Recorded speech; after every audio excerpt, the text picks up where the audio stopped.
Good morning, good afternoon, and good evening, everyone. I'm the moderator of this panel, Michael Bossaque. The panel is called "Is a New World Order in the Making?" and it's hosted by the Open Forum and its founder, Lavina Tandon.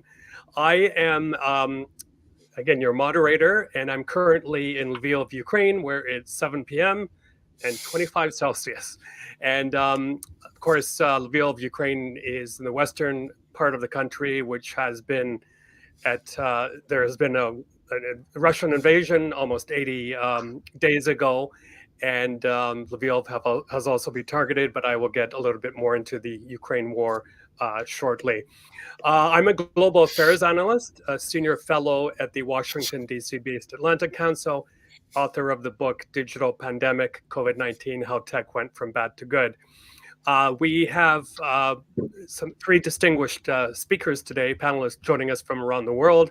I will be introducing them shortly. And of course, if any of you have questions, please send them to us. That can be done on the chat box there. So in the context of the Taliban takeover of Afghanistan and the chaotic manner, I guess we can say, in which the United States left Afghanistan, then that was followed by the ongoing war in Ukraine, with the West led by the US firmly behind Ukraine. But a belligerent Russia refuses to end a deadly war, which has claimed now about 27,000 of its servicemen, destroyed hundreds of its tanks and modern heavy artillery, including ships. In its brutal execution of the war, Russia stands accused of multiple war crimes, and it is left with the blood on its hands from the killing of thousands of innocent civilians. And let's not forget that this war actually started 8 years ago in 2014, starting with the illegal annexation of Crimea and the takeover by Russian-backed thugs of Donetsk and Luhansk. And we almost see history repeating itself with Russia trying to expand its footprint in the Donbass and elsewhere.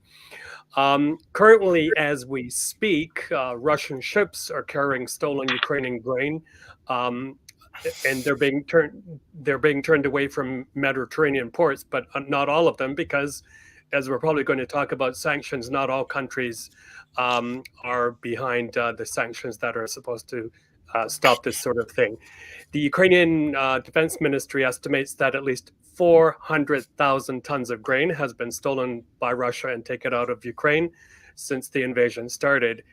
It has brought back horrific memories to Ukrainians of the Holodomor or famine of 1932-33, in which millions of Ukrainians died of starvation. Mr. Putin probably thinks if Stalin got away with that then, he can do likewise now.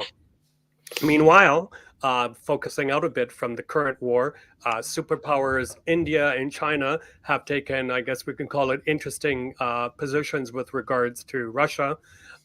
We see the way they vote, for example, in the UN Security Council, and the way in which they're maneuvering to do business with Russia. China is mostly sitting on the sidelines, but watching carefully how far the West will go to protect Ukraine. It is taking notes, very, very detailed notes, no doubt, for when the time comes for Beijing to take Taiwan. Elsewhere in the world, the COVID-19 pandemic is still very much with us. It has throttled many economies, made us all much more wary of each other. It's made life different for us by accelerating many of the technologies that were present before the pandemic started. For example, working from home, telemedicine, that sort of thing. It's also empowered dictators and tyrants, and it's also revealed the inadequacies of elected leaders. As I wrote in Digital Pandemic, if COVID-19 pandemic were an exam, most world leaders will probably struggle to get a passing grade. For example, it revealed a lack of unity in Europe when it came to things like implementing cross-European border policies. Speaking of dictators and tyrants, hard to believe, but this week in the Philippines, the keys to Malacanang Palace were handed back to the Marcos family. Bongbong Marcos, the son of the ousted and disgraced Ferdinand Marcos, is now president-elect, and this will likely bring to an end the hunt for the billions stolen by his mother, father, and close cronies. Talk about dictators and tyrants being emboldened. And what of climate change? Will the economic dislocation caused by the pandemic and the war in Ukraine force the large polluting countries to shelve commitments made in Glasgow? Commitments which smaller island nations found hardly adequate. This November in the United States, we're going to have the midterm elections happening, where we'll probably see quite a shift towards the Republican Party. And then not long after, another presidential election where, if projections hold, we may even see Donald Trump return to power. And of course, one of the legacies he left was trying to tear up much of the rules-based international order of which we're talking about. So all of this, many other factors, of course, but we could be on here for hours, has all of this shaken or going to shake US hegemony in the world? Is the world looking at Asia for the next rung of superpower? Will there even be a world order left? And are we possibly looking at multiple power centers in the future? And before I introduce the guest, let's also throw this thought out. The new world order was supposed to be China/Russia versus the United States and its allies. But if Russia, for example, loses the current war, will then China's plans fall apart when it comes to President Xi's dreams of conquering Taiwan? As one of my mentors recently wrote me, quote, "We are in the midst of the fourth industrial revolution, and he who wins that race will become the leader in the new world order, and that will be determined in the next 10 years. This is exactly what President Xi said in a speech in 2018. For China, everything depends on owning Taiwan because Taiwan is the center of the universe for semiconductor manufacturing, and semiconductors are the weapons of choice for warfare in the 21st century." I will start with Introducing the first panelist, Professor William Hurst, and I hope I got this right, Deputy Director of the Tsinghua Deputy Director, Tsinghua Professor of Chinese Development, Deputy Director at the Center for Geopolitics. Dr. Hurst received his PhD in 2005 from the University of California, Berkeley, and following 2 years as a postdoctoral fellow at Oxford, held tenured or tenure-track posts at the University of Texas at Austin, the University of Toronto, where I'm from in Canada, and Northwestern University, in addition to a fellowship at Harvard University's Radcliffe Institute for Advanced Studies before coming to Cambridge in January 2021, where he is now. His own research in this area is especially concentrated on Chinese foreign policy, international relations, and the evolving role in the world, as well as the broader politics of the South China Sea and Southeast Asia in general. Professor Hurst has 2 books, The Chinese Worker After Socialism and Ruling Before the Law, The Politics of Legal Regimes in China and Indonesia. Professor Hurst, thank you for joining us today. And I will now hand over the floor to you. And I hope I didn't get my take on what's happening in your area of expertise too wrong, but we hand the floor over to you to tell us what you think about the new world order and how it might change over the next while. The floor is yours, sir. Great. Thank you very much. Thank you for having me here. I'm very happy to speak with everyone today. What I'm going to do right now is speak in some sort of very broad general terms about what I think a world order was or has been, what's happened to it, and what might be coming next. Without getting into too many specifics, I'll leave that for afterwards. I'll try to keep my remarks very short. So if we go back to 1945 and just after, at the end of the Second World War, when the Allies had triumphed, and immediately there began to emerge splits between the various allies, particularly between the UK that wanted to return to something that looked more similar to the pre-war order, the Soviet Union that was looking to reshape European politics and to a lesser extent Asian politics, and the United States that wanted to reshape world politics in yet a different way. As those splits began to emerge, the US and other Western countries began to try to construct a series of institutions to shape a world order such that the Soviet Union would not be able to achieve its aims, basically to prosecute the Cold War.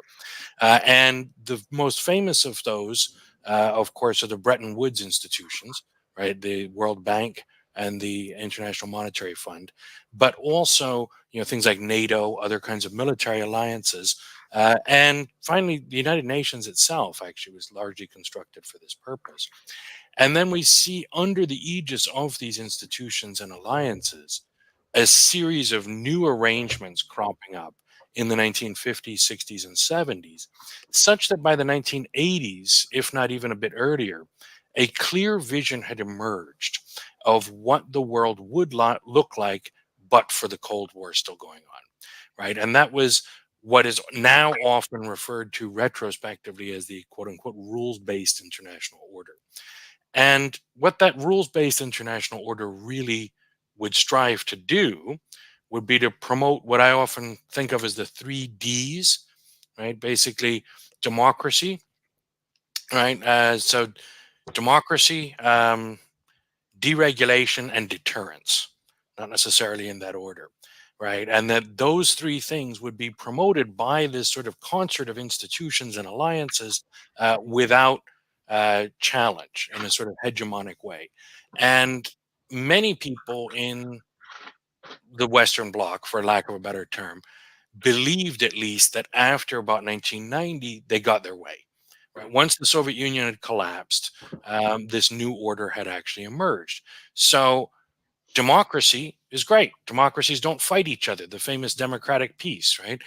Everyone wants to be a democratic country. Everyone wants this great thing called free and fair elections. Once you have democracy, you get pluralist politics, you have greater social inclusion, inequality reduces, and you don't have countries fighting each other once they're democratic, right? So the thinking goes, at least. Deterrence, right? You need a robust deterrence to prevent those remaining authoritarian countries in the world, which are probably going to get fewer and fewer, according to this idea, right? To prevent them from thinking that they could attack those nice democracies that are forming all over the place.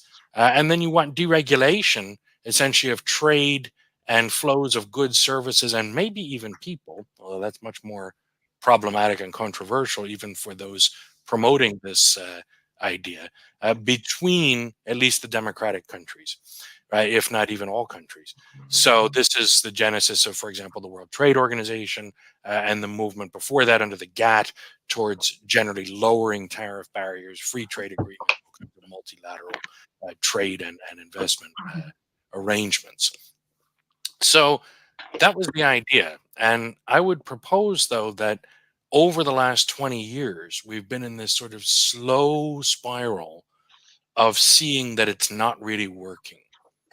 Right. I mean, the Western alliances won the Cold War. The Soviet Union collapsed. They got what they wanted. They were able to institute this world order, and now it doesn't work.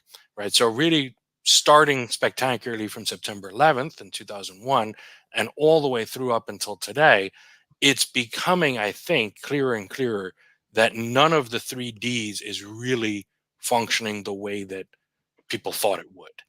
Right. We see that deterrence doesn't work when we're dealing with non-state actors.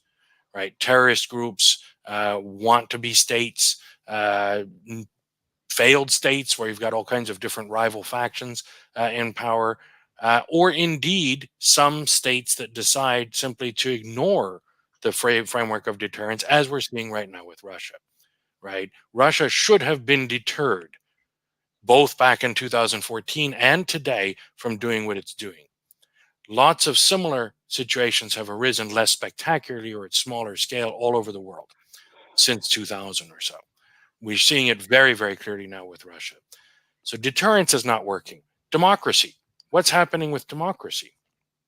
Well, what we see is lots and lots of countries are democratic, at least procedurally, right? At least in form. But what's the outcome of that democracy?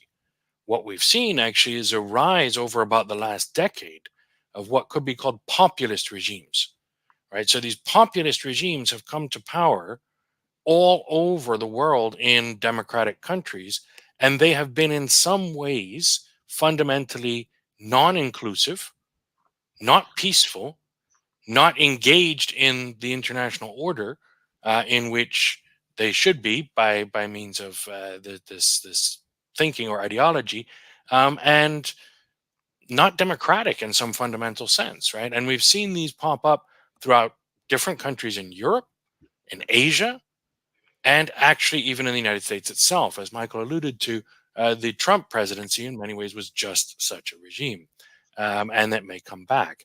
So we're seeing this not only in small countries or new democracies, we're seeing this in large countries, older democracies, right? We're seeing it now in the Philippines, for example, and the previous government in the Philippines as well, right? We've seen major movements of this sort in many, many countries. So democracy is not working, right? Democracy is not producing peaceful, inclusive, cooperative, friendly, progressive countries or governments, at least. And then what about deregulation? Well, deregulation was supposed to bring worldwide free trade, and that was supposed to lead towards, sort of great shared prosperity in the world and reduction of inequality and greater efficiencies and so on and so on. Is that really happening? Particularly if we look since about 2008, 2009 and the global financial crisis, but even more proximately with COVID. What's going on? Is global trade really expanding? Are trade barriers coming down? Are supply chains working well? No. I mean, add to that then the fundamental contradiction to which I alluded a minute ago of all of this free trade is great. What about free movement of labor and of people? Right. So the greatest advocates for opening up free trade never really got to advocating opening up borders for people to transverse them freely or to move about the world freely in search of work or anything else. That never happened. It was always a bridge too far politically. But without that, does it really make sense to liberalize completely the free movement of goods and services? Right. So there was always this sort of underlying contradiction. But I think the last several years have made it very, very clear that it's not working. It's not promoting the prosperity or peace or stability that people thought it would. So none of the three Ds is really fit for purpose right now in terms of what it's producing in an outcome.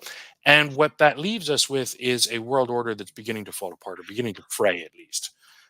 So the unipolar hegemony of the United States, or that which the United States thought it had after the end of the Cold War, doesn't look very secure anymore. Right? And I would argue it never really was. It was probably hubris at best for the United States or anyone else to think that they could dominate the entire world system indefinitely. No single country has really been able to do that for more than a few decades at least. Right. And as you call it, the Roman Empire, but that wasn't even really the whole world. It's just the whole world that they cared about. But if you think of the British Empire, even did not dominate the whole world order for very long, and the dominance was weak. And there were lots and lots of wars and challenges when it was supposedly dominant, and then it collapsed pretty spectacularly in terms of that role by the first couple decades of the 20th century. So it was never a realistic goal. It's definitely not realistic now for the United States to be the unipolar hegemon, I would say. So what are we going to have? I think there are three kinds of visions that have emerged and about which there's some debate. And they're based on different kinds of assumptions, and they have different implications. And I don't think there's a shared idea, particularly across different parts of the world, about which one is really emerging in this sort of post-hegemonic order. One possibility is that we're headed for chaos, right? We're headed into a system that looks a lot like the 1920s or 1930s, in which there's no dominant players at all. Lots and lots of people are contending for political power on the world stage. There's lots and lots of conflict all over the place, and there's no way to stop it, no way to contain it. It only gets bigger and bigger. There's economic crisis. There's all kinds of terrible issues going on. That's possible, that we're sort of headed into this war of all against all. Some people believe that's where the world is headed if the older order begins to break down. I certainly hope not. I don't think anybody hopes for that, but that's one line of thinking says that that could be possible. A second possibility, or the way that some people think, which I think is probably the consensus in the UK and the US and some other countries, is that the world is likely headed into some new form of bipolar competition, a kind of Cold War 2.0. And you could hear this in some statements by political leaders recently when discussing the war in Ukraine, but also other issues, that they think the world is coalescing into two camps, one of what they call democracies and non-democracies, right? Again, this democracy idea, but basically the liberal countries and the illiberal countries, if we want to call them that, or the overtly authoritarian countries and the nominally democratic, at least, countries. That we see these two broad camps emerging that sounds a lot like the kind of NATO versus Warsaw Pact world of Europe in the 1970s or 80s, for example, that we're going to see a sort of renewed Cold War. There are some people who think China and the United States are going to emerge as global superpowers in a similar way that the United States and the Soviet Union were during the Cold War, or that a group of global powers, for example, the United States plus Japan plus possibly India or Europe, would form a bloc against China and Russia and maybe others in this kind of two camp scenario again, except instead of one country on each side, it would be groups of major powers. One way or another, we're headed for essentially a new Cold War, a new bipolar competition. I do think that's a dominant way of thinking. I'm not sure it's right. A third way of thinking that I think is very, very common in some other contexts, notably in sort of the discourse around international relations in China and in some other countries, is this idea of multipolarity as a stable outcome, right? That a stable equilibrium is perhaps emerging or could be facilitated, in which a set of global powers act in a balance of power against one another to have a stable equilibrium of a multipolar world. So that you could have, for example, the United States, China, India, Russia, Japan, and perhaps some others, all roughly evenly matched, if you will, or at least none of them being able to dominate the system, and sort of serving as a check on all of the others, but in this equilibrium where they balance each other, and that would actually be stable. A lot of those who think we're headed into a Cold War or into chaotic situation would say, well, this multipolarity could never work. It's inherently unstable and dangerous. So there's a fundamentally different way of thinking about these three things. It's certainly possible that there's a fourth or a fifth or a sixth way of doing this. I'm not sure. But I'm going to stop there because I've been talking for too long and turn the floor over, and I look forward to questions and further discussion. Thank you very much, Dr. Hurst. That was fascinating. The three Ds: democracies, deregulation, and deterrence. I know that many people agree. I think that one of the sharpest tools the Western leaders have when it comes to deterrence are sanctions. And there's going to be a question shortly later about whether the sanctions that are in place on Russia are really working. Dr. Hurst, just a quick question before we go on to our next distinguished panelist.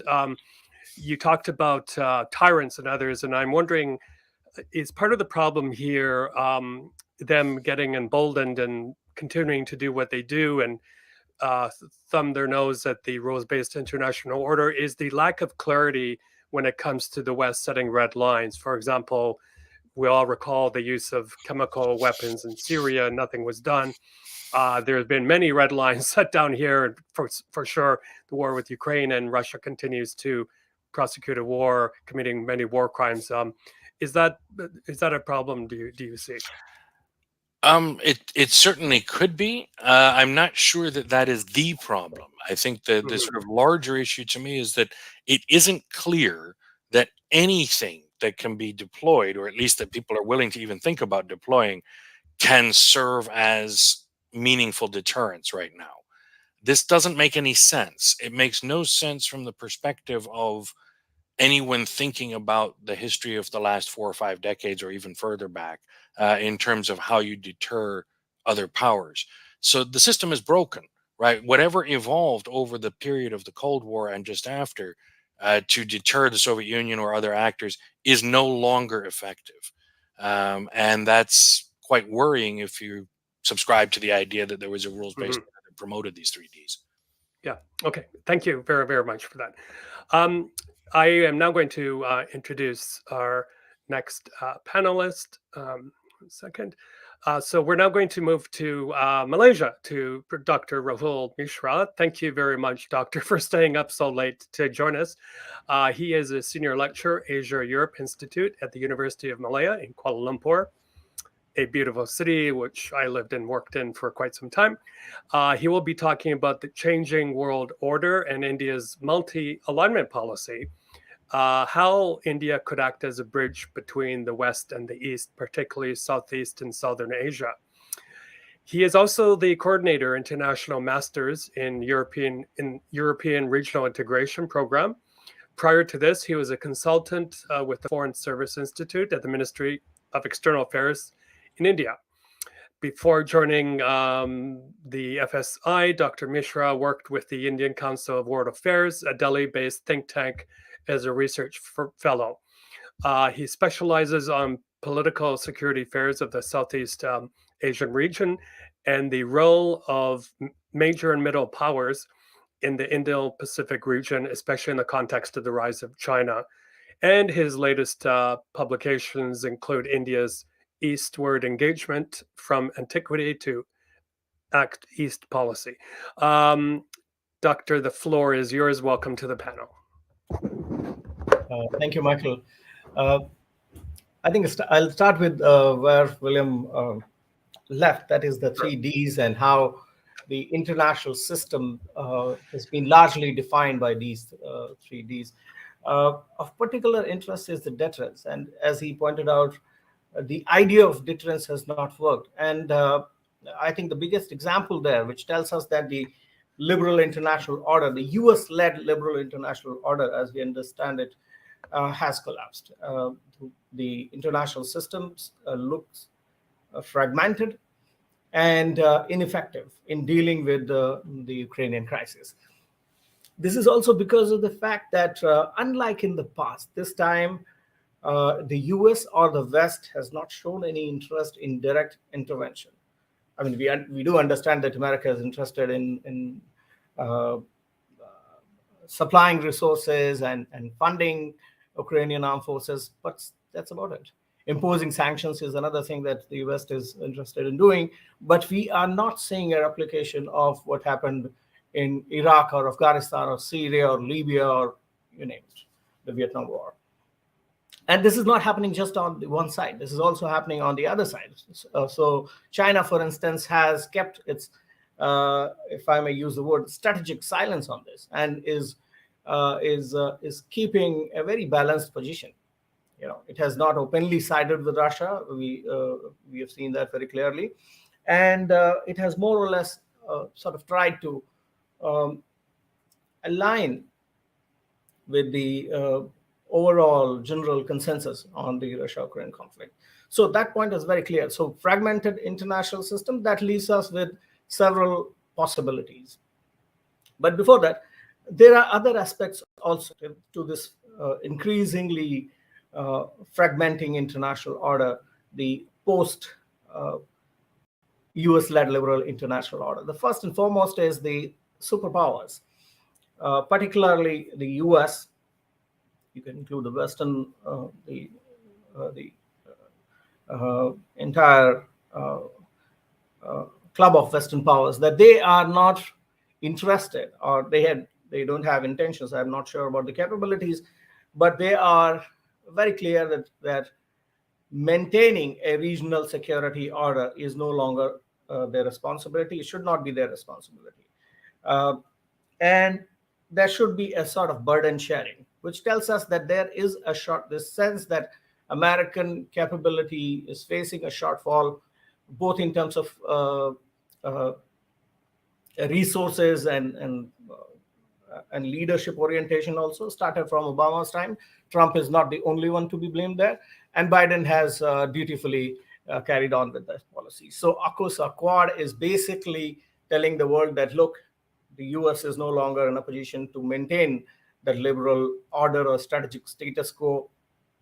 So therefore, AUKUS or Quad or India, France, Australia, trilateral, minilateral should take over, and they should take the responsibility of preserving and maintaining regional maritime and security orders. The other aspect, the next one perhaps, is also that emanates from this is that regional maritime orders are also no longer the responsibility of superpowers, major powers. And there comes the role of rising powers like India. So we see a number of minilateral initiatives coming up to the fore. You have, in Southeast Asian region, you have TCA, the Trilateral Cooperation Agreement between Indonesia, Malaysia, and Thailand. You have Eye in the Sky, you have Malacca State Patrols, you have, in the wider Indo-Pacific region, you have TDIU, Trilateral Dialogue on the Indian Ocean involving India, Australia, and Indonesia. You have the Colombo Security Conclave, which includes India and Southern Asian powers, Indian Ocean littorals. So this tells us that the rising powers like India or Australia, Indonesia, if you will, these powers have taken up this new responsibility to make sure that the status quo remains despite a fragmented international system. And in continuation with that, I believe that we are not going to see a Cold War 2.0. This is not going to happen for two reasons. One, no matter how hard the West tried, the Russia-Ukraine conflict has not been seen by majority of the countries in Southeast Asia, South Asia, and rest of the Indian Ocean.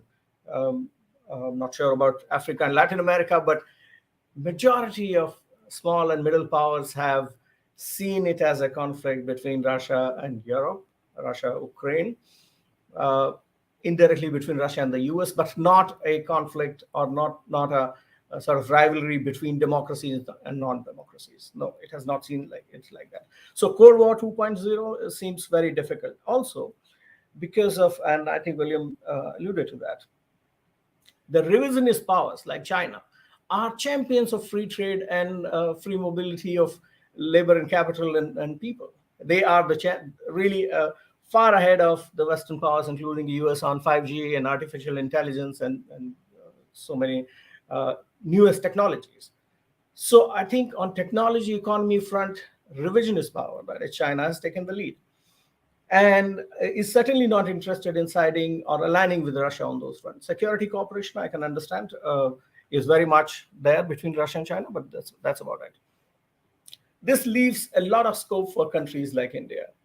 You can include Japan and Australia, the three Asian powers in the Quad, but also Indonesia and perhaps South Korea, Vietnam in Southeast Asia.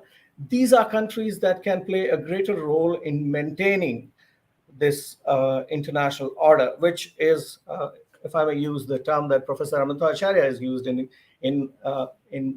explaining the contemporary international order. This international order is going to be a multiplex order where one superpower, that is the US, will have multiple roles in multiple theaters. So for instance, in Indo-Pacific region, it is a security provider, but if you look at the Southeast Asian region, it is seen as with some hesitation. Japan has more acceptability compared to the US in Southeast Asian region, the ASEAN region. If you look at the wider Indian Ocean region, France has a more important role to play than, let's say, Russia or Germany, right? So I think this future of this post-US liberal international order is going to be one that is going to be defined by three elements: a fragmented system, which has more and more roles and responsibilities for rising powers like India, Japan, Australia, Indonesia. And third, the rise of minilaterals. Minilaterals that are issue-centric, that are very specific in nature, and also deal with very clearly, narrowly defined problems. And beyond that, we're not going to see much of support by these rising powers. in supporting the whatever the international system is. So that explains why India is committed to Quad, but not very forthcoming on the Russia-Ukraine conflict. Why Australia is very committed to Quad and AUKUS, but has no role to play in Latin American regional order or African order, right? The West African order, even the Indian Ocean part, right? So I think on those counts, the rising powers have a lot on their plate. They have more responsibilities. How these rising powers and middle and small powers play their role will shape the future of international system. I think I've taken much time, so I'll stop there and welcome questions. Thank you very much, Doctor. Yes, it was interesting you mentioned the smaller countries in Southeast Asia and their position on the Ukraine war. And I thought it was very interesting, by the way, I believe it was in the United Nations, where when it came time to condemn Russia on war crimes, I think their Singapore reaction was, well, let's wait and see what the investigations bring. And to a lot of us, it made us wonder whether they were aligning themselves closer with China in taking that kind of stance. So it's very interesting. Doctor, I had a quick question before we go on to our third distinguished panelist. A lot of the countries you mentioned, of course, are members of the G20 and they're members of APEC. And they do show up dutifully at these various fora. But I'm wondering, I wrote an op-ed in CNN, I guess it was about a couple of years back, that a lot of these fora, APEC, G20, and so on, are turning into fora for tantrum diplomacy. He who shouts the loudest. We see this playing out in the watered-down statements that they issue. They seem to have increasing problems coming to a census. Do you see these fora playing a useful role in, I guess, maintaining the rules-based international order? Well, I'd certainly vote for APEC. APEC has certainly played a very important role in bringing China to the center stage, to the mainstream, and also several other countries like Vietnam. So APEC has certainly played its role. And at one point, we did think that TPP or even CPTPP would be a step forward in that direction in terms of finding a mega regional FTA that would support liberal free trade. So one very important pillar of international liberal order, which is free trade and unhindered movement of people and capital and commodities, services, would be protected. But that has not happened. And it has not happened because the US is not interested. The US has turned protectionist. And that's something that countries of this region, the Asia Pacific region, have not liked much. And that's why there is this understanding that APEC is certainly useful, but we have to go a step forward. So APEC is certainly useful. Therefore, other regional groupings, I mean, Shangri-La is certainly one platform for tantrum diplomacy, but that's all it is about, right? East Asia Summit is another one, primarily because it involves just the heads of government. But if you look at the ASEAN Regional Forum or ADMM Plus, they have done a remarkable job. ADMM Plus, I believe, is one of the most subtle yet very active platforms, and it is primarily focused on building capacities of Southeast Asian countries. So to that extent, it has worked really very well for countries of the region. Right. Okay. Thank you very, very much. Fascinating stuff. We now move to our third panelist, distinguished panelist, Dr. Yuka Kobayashi, who is a lecturer, assistant professor in China and international politics at SOAS at the University of London. She is also a visiting research professor at Nanking University in China and visiting scholar at the World Trade Organization. Prior to joining SOAS, she was a junior research fellow at the University of Oxford. After receiving an LLB specialization in public international law from Kyoto University, she studied Mandarin and Chinese international politics at Nanking University, and then obtained her degrees at the University of Oxford. Her research interests include international relations of China, international law, trade and investment, especially something I've written a lot about, the Belt and Road Initiative, WTO and FDI, human rights and climate change, energy.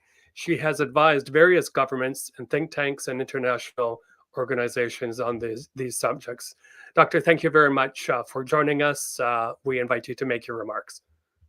Thank you very much, Michael, for the introduction, and thanks for the organizers for this really interesting panel, for this invitation to share my thoughts with you on this fascinating topic. I think I would really first start by agreeing with a lot of the things that have been said so far. And the beauty of going last is that I can actually extend on a lot of the things already being said. But I would actually like to focus my comments on two very different things. One is basically looking at what does it mean by world order, and secondly, the other part of this title, which is actually a new world order. Is it really new or old? And so, based on these kinds of questions, I want to structure my comments in this way. So we had a lot of discussion about world order and what that means. And I guess according to what kind of perspective you take, if you take this kind of UK-based perspective, US-based perspective, EU, or China or Russia, you have a very different kind of perspective of what this world order means. Is it a US-led world order? Is it a UN-led order? Is it a rule-based order? Is it a multipolar order? So there's a lot of discussions around this. And I think world order is a really kind of contested issue in international relations. And it's an interesting area where you actually see the overlap between international law and international relations, which seem to sometimes tug at very different things. And one thing I would actually focus on this world order discussion is I think up until we had Russia and China joining the WTO, you actually had this kind of imagination that we were all going towards this globalization track, that they were aiming towards the same things, and we were all becoming integrated, lowering of barriers, non-tariff barriers and tariffs, just as Bill was talking about deregulation. That seemed to be the trajectory.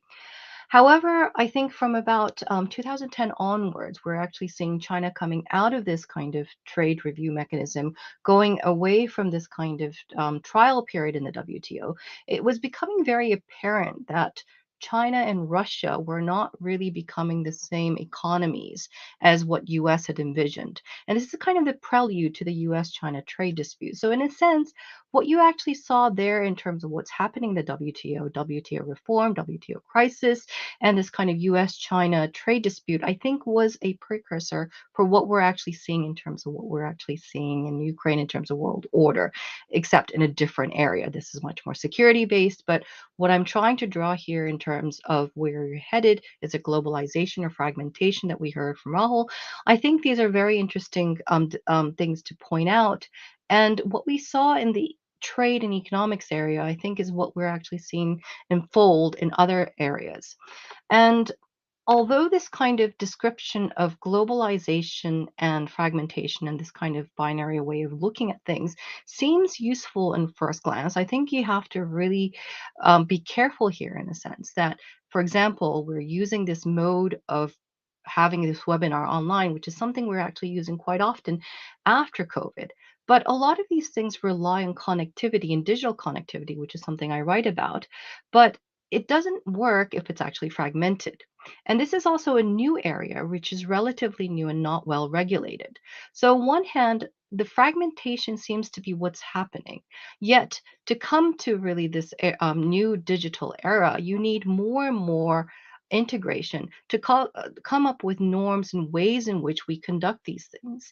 And a lot of the rules and regulations around connectivity, around how we deal with data, these are things that are now being regulated.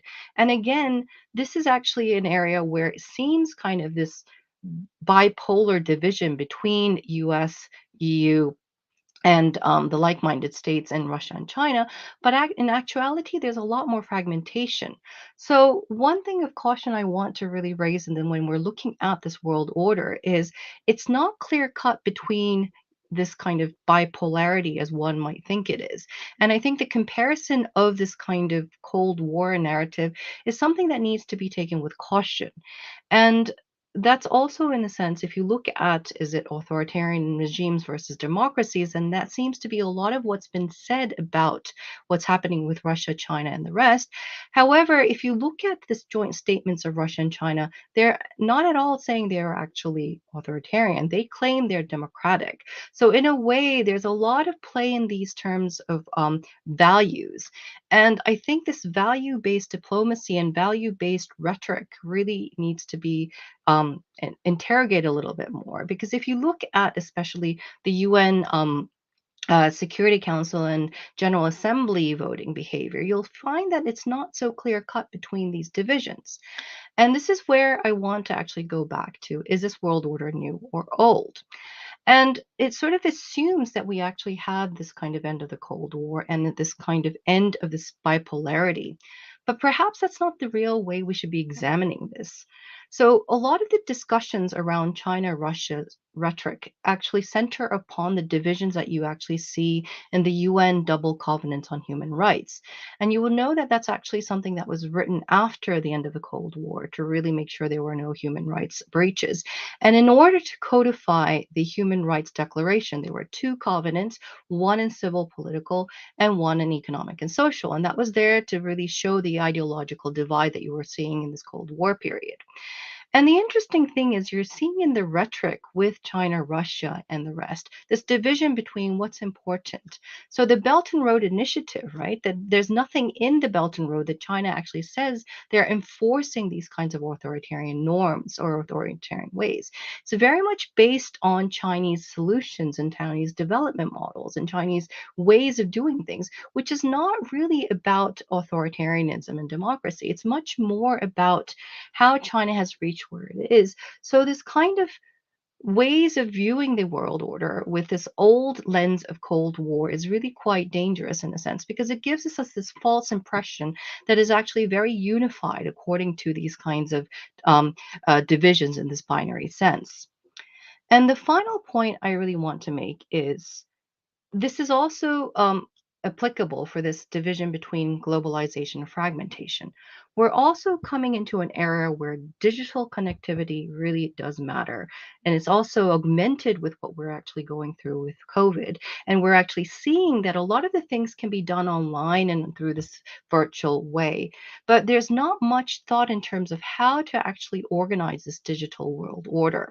And in these new areas like digital world order, and the way of implementing things like, for example, climate change, fragmentation is not an option, because even if you have regulation in one part of the world, if it is meaningless if it's not connected globally for digital connectivity. Similarly, with climate change, if you have some states actually coming down and hitting their Paris targets, it's meaningless if other countries ignore the Paris Agreement. So, for there to be any kind of climate change mitigation, or for there to be any kind of digital connectivity in world order, you really need cooperation and joint kind of initiatives. And what you're actually seeing here is discussions with like minded members along the lines of very similar notions of alliance systems that we saw in the hub and spoke systems and the Soviet China bloc that we saw in the Cold War. But the actuality is, if you're dealing with issue areas like the digital and the climate change, you're really needing more cooperation. And this kind of needing for cooperation is also seen in issues like, for example, around Ukraine and sanctions. How do we actually have effective sanctions? It's meaningless if actually sanctions are only implemented in a piecemeal manner. And so, therefore, you have a lot of discussions between the free and open Indo-Pacific members, and you actually had Kishida flying to the UK quite recently. So, you're seeing a lot of initiatives bringing these countries together. However, if you actually see the details on where these kinds of agreements are imposing their sanctions, you'll see a lot of loopholes in terms of what's happening with Nord Stream, what's happening with the Hoppo Northern energy investments. So, in that sense, this kind of this facade of alliance systems and Cold War like jargon of like minded states united is actually quite a fragile thing that we're actually seeing. So, in a sense, it's actually coming back to full circle in terms of the complex issue between international law and international relations. Is might right? And what we're actually seeing unfold in Ukraine is this really devastating thing that we learned back in World War II that we had to actually avoid. Yet we set up the UN, and we're actually quite seeing the same problems and issues arise again. So, on that sense, perhaps we haven't learned much from history as well as we should have had, but we're actually entering into a very different, integrated, and connected world order, which is a very different world order to what we witnessed during the Cold War. Thank you. Doctor, thank you so much. Fascinating stuff. I do have a quick question for you, but before I do, I would like to remind everyone, if you're using Twitter, you can ask a question using the hashtag New World Order, one word. Doctor, I wanted to ask you about Russia and China. During the COVID-19 pandemic, there was a heck of a lot of traffic between Beijing and Moscow, mid and high level bureaucrats actually meeting while everyone else was stuck at home.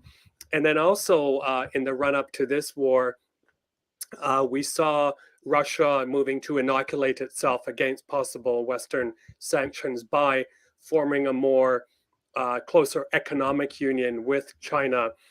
Is that economic union really there? And do you think it's helping China to cushion itself against these Western sanctions? Very good question, Michael. I think, in a sense, if anything, there's become much more need for this kind of connection between the two countries. And there was a lot of critique because, in a sense, China was expanding their Belt and Road Initiative into Central Asia. And this is at the same time Russia was withdrawing from Central Asia.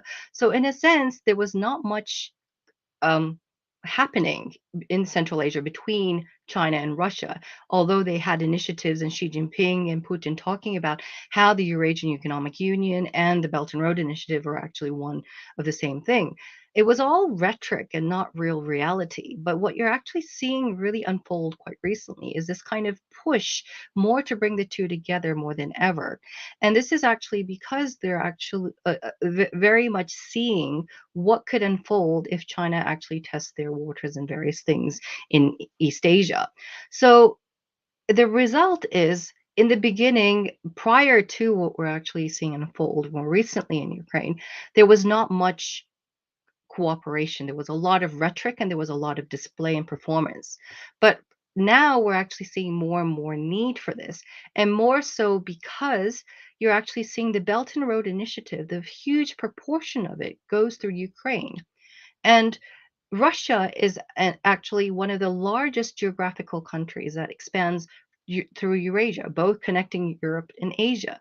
So, for the economic viability and the survival of China, you really need the partnership with Russia and to survive. Yet, also, it's complicated by the fact that Ukraine is also a big chunk which hosted about 30,000 Chinese people working there prior to the crisis. Thank you for that. Yeah, and as a matter of fact, one of the hotels down the road from me, they actually have their signs in English, Ukrainian, and Chinese. It goes to show you how many, as you mentioned, work here. You mentioned the Belt and Road Initiative coming through here. A few months ago, President Zelensky, well, this is way before the war started, actually had a call with President Xi Jinping and called China the best economic partner a country could ever have. But a few months ago, China also showed its true self, I would say, by when Ukraine put its name on a UN petition calling for better treatment of the Muslim minority in China. China noticed this, and they went back to Kiev and said, well, if you don't take your name off of that list, the shipment we have coming of COVID vaccines, I think it was a huge number, tens of thousands of doses of vaccines, that shipment will not arrive. So it goes to show you how they use their brand of diplomacy to keep countries into line, that if you do sign on to any sort of, whether it's vaccine deals or Belt and Road Initiative agreements with China, there are certain expectations that are going to be made of you. We now are going to go to audience questions, and we have a video question. And if we could ask our kind technical staff to play that for us now, please. Hi everyone, good evening. I would like to ask the panelists on their thoughts on how effective the sanctions that has been imposed on Russia by US, UK and Europe would be. Thank you. So anyone would like to take that one on how effective you think the sanctions that have been imposed on Russia have been?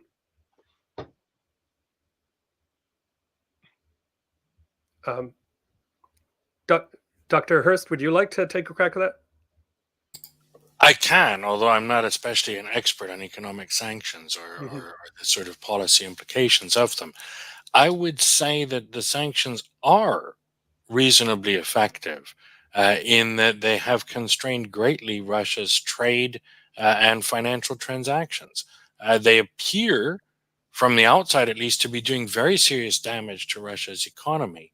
And making life just generally much harder for the Russian government and many people in Russia.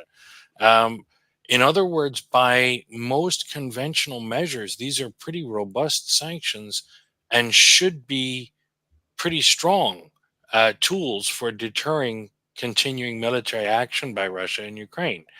Obviously, they're not having that effect. So, I think they're effective in that they are causing economic pain, but they're ineffective at actually stopping Russia from behaving in the way that the countries imposing sanctions want them to stop behaving. Thank you.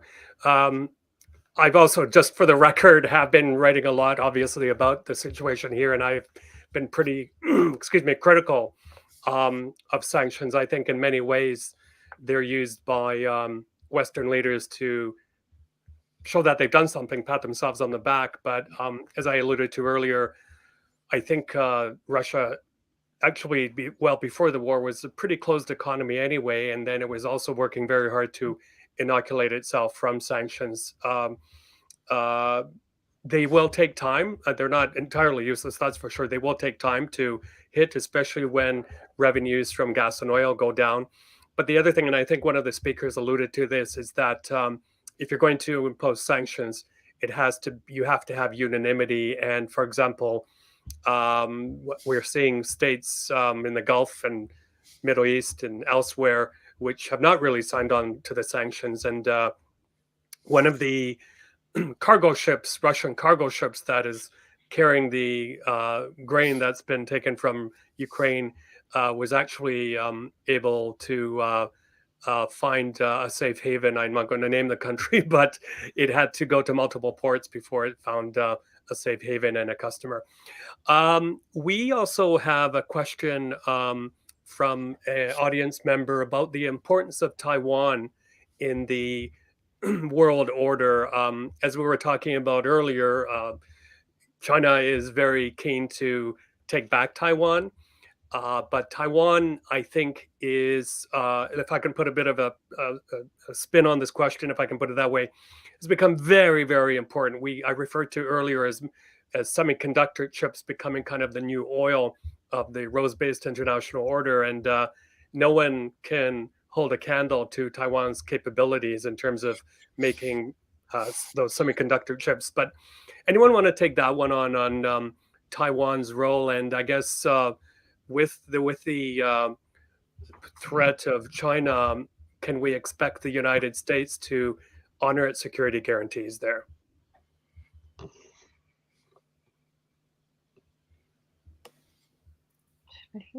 Dr. Kobayashi, yeah, please. That's a really good question. I think when Ukraine happened, there was a lot of speculation in terms of, is this something of what China is viewing with great interest in their preparation for regaining Taiwan before their anniversary. But I think in a sense, it's actually had the opposite effect in seeing what's unraveling. It's really has been kind of eye-opening. But I'm actually from the opinion that although you actually see a lot of rhetoric from Beijing, I think this actuality of taking over Taiwan in real terms is actually really not very much of a real threat. And I think this is actually because they're very aware of a lot of the alliance systems that really secure the Indo-Pacific, which has been really revamped quite recently. If you look at even the UK is sending their ships down that direction with the integrated review. There's a lot of European countries even alluding to the Indo-Pacific tilt and an Indo-Pacific strategy. And this has been kind of, shadowed because of what's happening in Ukraine. But if anything, I think the importance of Taiwan and even a non-military country like Japan taking interest there and having security partnerships quite recently is showing that a lot of the free and open Indo-Pacific members really view Taiwan as something that's actually quite important. And this is also coming together because we're actually seeing the economic importance of Taiwan. In the WTO, you actually have Taiwan entering the WTO a week after the PRC. So in a sense, economically speaking, Taiwan is a real powerhouse. And if you look at the sovereignty-based system in international law, of course, Taiwan statehood is compromised. But in terms of trade relations, Taiwan is a powerhouse. And if you look at semiconductors, which are crucial for the technological industry and the supply chains, you're seeing this kind of real reach of Taiwan, and especially with new partnerships of sort of making Taiwan semiconductor factories in places like Japan, you're actually seeing how they're actually the Indo-Pacific is being connected via Taiwan through this kind of network of supply chains. And I think supply chains has been one of the emphasis that a lot of U.S. policymakers have really taken into account, especially since what's happened with the U.S.-China trade dispute. I think if you're actually viewing the world not along the realist political lens of power dynamics solely from this kind of military sense, you're actually seeing a very different picture if you focus on economics and supply chains and the non-statehood kind of ways of viewing international relations. Well, thank you very much for that. Dr. Mishra, I think this is a pretty good one for you, given where you sit geographically. We have a question from an audience member as follows. Is the world looking at Asia, the region of Asia, as the new leader? Because after all, China and India are situated in that one region. Absolutely, not just the world community, but also the U.S. I mean, the West is looking at, particularly the U.S. is looking at India as the central piece of Indo-Pacific strategy. So February 22 Indo-Pacific strategy, the document that came up talks about India as one of the pivots of really of the Indo-Pacific strategy on economic, strategic, and connectivity fronts. So India certainly is a preferred option. How far India is able to provide an alternative to China, and whether India is really in a position to compete with China is a $1 million question.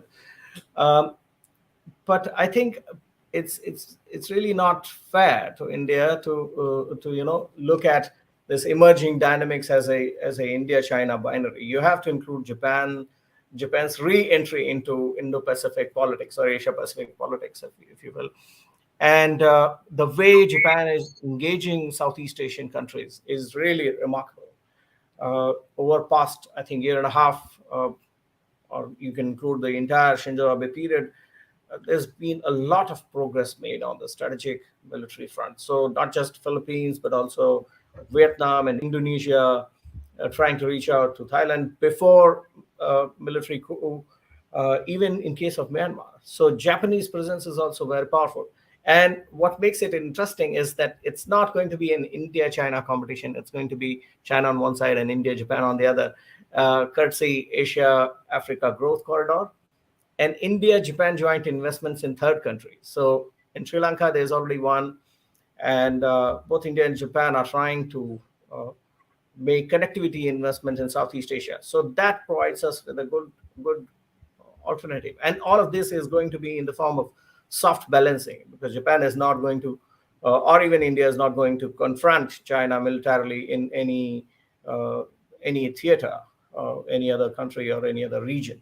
So this really presents us with a good opportunity without involving superpower competition.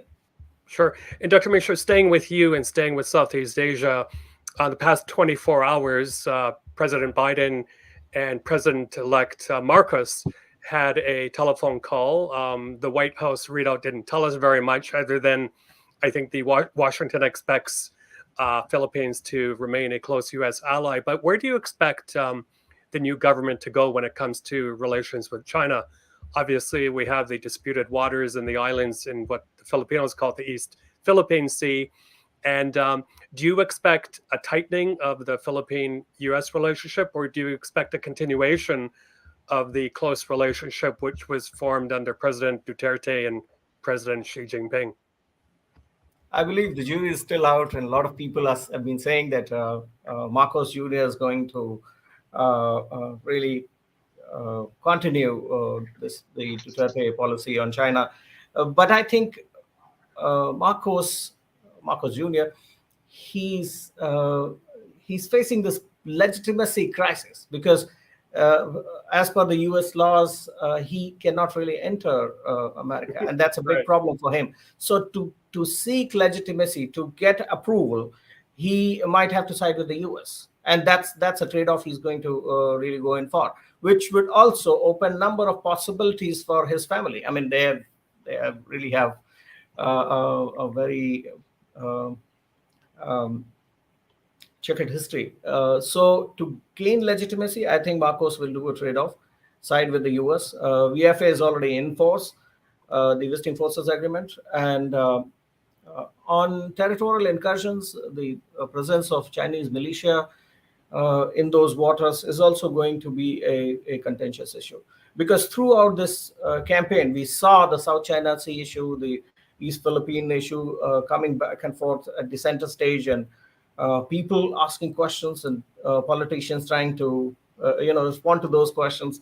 So it was really interesting. And I think that China factor did play a role in this election, other than all those domestic upheavals and people being very dissatisfied with the Duterte government. Yeah, thank you. It was interesting today on social media. There was a photo circulating of Imelda Marcos and Bongbong with her, and some sharp-eyed people spotted a Picasso painting above them, and that's apparently part of the ill-gotten wealth that the state was trying to get its hands back on. Dr. Hurst, I have a question here from an audience member that sounds like it might have come from the United States, and if I can throw this one your way.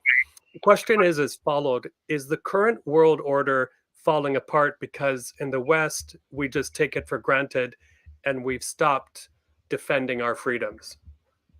It's a good question. I don't think there's a simple answer to it.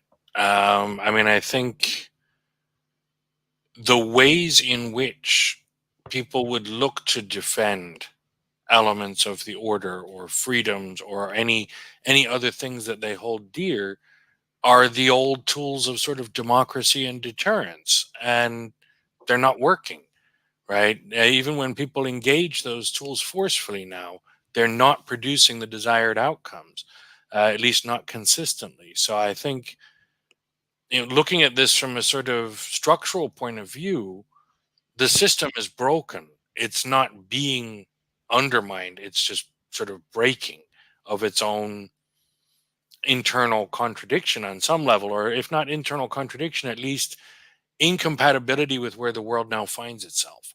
And I think that one of the biggest questions of our day now is to figure out, how did we get here? Where are we exactly? How is it that this is all not working anymore? And what's coming next? I think that's to a great extent what we've all been talking about today, but I don't think anybody's got the magic answer. And I wish I did, but I don't think there is one. Okay, thank you for that. And Dr. Kobayashi, if I could offer you this question, propose this question to you from an audience member who says, I would think that multiple power centers, is that a possibility that we're going to see in the future? And just as a footnote to that question, sitting here as I do in Lviv, Ukraine, as much as Western allies are very heavily supporting Ukraine, especially with lethal weaponry, I do see a bit of a shift to Ukraine doing micro alliances, allying itself with neighboring states who also see themselves in the crosshairs of Mr. Putin. But do you see this as becoming more of a trend where we have various dispersed power centers rather than maybe two or three? That's an excellent question, actually. And I looked at this kind of issue of, various sort of not multilateralism, but minilateralism, and having various little sort of groupings. And I think if you look at sort of where international has gone, there was this kind of notion that there was an international law in the beginning. And then they came through a period of thinking about maybe there's actually um, uh, cultural relativism, different ways of implementing these kinds of things. And I think these kinds of values and these things is what you're hearing a lot in the diplomacy and also the international relations, especially in the past couple of years. Everything is value laden. They're talking about values. And given that what you talked about in Ukraine, there's actually various values and interests that bring these countries together that can cooperate on various things. And I think these kinds of centers are going to be centered along the lines of where they actually can cooperate and come together. So it's no longer just east west or the division in north and south in WTO. You're actually seeing various divisions and various fragmentation, and we don't know how we got here, as Bill was saying. So in a sense, I think practically speaking, if you have needs that are actually fulfilled by small groupings that tackle small things, I think that's kind of a way forward, because the big scheme things seem to be in deadlock. Doha round in WTO has been deadlock for decades. Now we're actually seeing a deadlock in the UN. So in a sense, might be coming back to these kinds of more traditional alliance systems along various different issue areas, not just security. Mhm. Okay, and Dr. Kobayashi, sticking with you because you mentioned your expertise also on the digital side. It was very interesting. During the pandemic, we saw technology really, really help us stay connected, stay productive. Uh, Things like ordering food, getting telemedicine done. But we also saw certain authoritarian governments use social media they throttle social media to suppress dissent, to keep a closer eye on their citizenry. Where do you see things going, kind of broadly speaking, with social media? Because it's pretty interesting to see what's going on in China, especially. Just a blanket blackout when it comes to any type of expression of dissent, and we're also seeing a similar playbook happen in Russia as well. Mm. I guess the question it would be, is technology, in terms of maintaining the rules-based order, a good thing, or is it being abused to take freedoms away from people?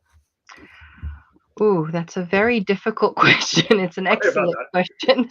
Um, I think, in the sense, when I was first encountering sort of the digital and what's happening with this kind of shift from telecommunications into the digital, China was actually starting with very interesting ways of installing specific software in computers first, agreeing down, and then they moved on to this great firewall. So, in a way, how information is viewed and sort of how the leadership and elites relationship to really just clamp down on information flows and these things are very different along the various jurisdictions. And I think that's also compounded with the fact that a lot of the digital is pushed forward not by governments, but by specific companies. And the companies are coming up with new technologies and new ways of coming out with connectivity. So, in a sense, the governments are reliant on the companies to really tell them where they're going. So, even within the European context, there's all these issues around the digital, around how we regulate it. How should we actually have the data flowing or stopping? So, in this issue area, there's, I think, a scramble at present in terms of how we should deal and regulate this, not just in terms of trade, but also in terms of security and general infrastructural connectivity. And I think there's a consensus broadly emerging with like-minded states, but it's not at all unified as we would like to see. So going forward, I think this is a one crucial sector that really needs a lot of focus. And even the European Union has said the next decade is going to be the digital decade. And a lot of governments have followed suit to say this is actually a key sector and put a lot of government resources to look at this. But this is where it's not just governments, but it's very much led by also the private sector and also individuals in terms of how much allowance you give to these kinds of data flows and things. So I think in a sense it has various fragments. It's not just a security issue in terms of what we do with sort of pandemic situation security. It's also an AI issue, how we should use data. And this is kind of the new area that needs regulation. And it's not deregulation, but regulation. And deregulation in some ways is a lot easier than regulating things when there is no general consensus and when things have to be in a global scale. And I think it's one of the challenges. And I'm sorry, I think I'm answering your question with a lot Sure. more No, questions, right. but I think this is Yeah. where I stand with my current sort of views on this topic. Great, great. Yeah. And it's interesting in this war, Elon Musk, he offered Ukraine his new satellite-based Wi-Fi system, actually to help the Ukrainian armed forces better communicate. The jury is still out on whether that thing is actually working or not. None of us have been able to access it, but it's interesting that you mentioned private companies and the role they can actually play quite a big role in influencing where things go. We had one more last question, and then we'll have to wrap it up. And I know it's late for our panelist in Kuala Lumpur, so again, thank you for your indulgence. Dr. Hurst, perhaps you want to take this one. Do we need a world order to order the world, or can the world function without the rules-based international system, I guess? Well, I think again the short answer is we don't know, right? I think that's sort of where we're heading. We're not going to have the ascendance or continued hegemony of sort of the U.S.-led order that people thought was there after the end of the Cold War, right? So if we're not able to use these institutions effectively to promote deterrence and democracy and deregulation and therefore shared prosperity and freedom, etc. If that's not working, then what do we have, right? Are we going to see something else emerge? And I tried to outline those three scenarios Mhm. that I think are widely seen by different groups of people as the likely way forward. Whether or not those are the best ways forward is another question. And as I said earlier, whether or not there's another possibility or several other possibilities is also an open question. I just think that other than those three, there has yet to emerge much of a consensus around another alternative. And the only consensus I would say, though, is that the complete lack of any order would probably not be seen by very many people as safe or stable, right? Mhm. So if we don't, we could have a multipolar kind of equilibrium of balance of power that could be stable and is desirable in the view of many people. We could see a bipolar competition like a new Cold War that again could be stable and is maybe, if not desirable, at least seen as the last best option by a lot of other people. We could have a kind of unipolar hegemony restored, or resilient, and that also might be desired by some people and not by others. But I don't see an easy way to coming to the conclusion that the lack of any order whatsoever would be stable or safe. That may be what we end up with, but it's likely to be a dangerous and unstable world. Right. Okay. Thank you for that. And we could probably have a separate topic, a separate panel on this topic. We didn't have time to really talk about migration and how that's being weaponized, but we're seeing that, I think, being played out more. President Lukashenko, just north of here, was weaponizing migration by sending migrants from quite a few different countries into the EU. And then also part of my analysis of what President Putin is doing is also weaponizing migration by bombing populated centers. It's caused a full 1/4 of the Ukrainian population to move either internally or beyond Ukraine's borders. So thank you, panelists, very, very much for your insight. I don't know whether any of us will sleep better tonight after hearing what you've said, but for sure we need to hear these types of this type of analysis to know where we're going as a world. For sure, the more interconnected we are, the faster we're going to feel the effects, whether it's due to the impact of climate change or of conflict or of disasters. We have to be better prepared. And I don't think there is much of a replacement at the moment for bodies like the United Nations, which are supposed to prevent conflicts from breaking out in the first place. But I think we can all agree there's a lot of room for kind of restructuring of some of these organizations. So my final message would be to our esteemed audience as well is, take an interest in current affairs and politics and keep a close eye on what your governments are doing. And because, again, we're seeing playing out in real time what a lack of order can bring to countries like Ukraine when a belligerent neighboring country breaks many, many rules and invades. Dr. Mishra, Dr. Kobayashi, and Dr. Hurst, thank you very, very much for your valuable time. Lavina and the Open Forum for organizing this. I also like to thank my London-based editorial assistant, Priti, for helping to get me organized for this. And please, all of you, stay safe and stay connected. And thank you once again.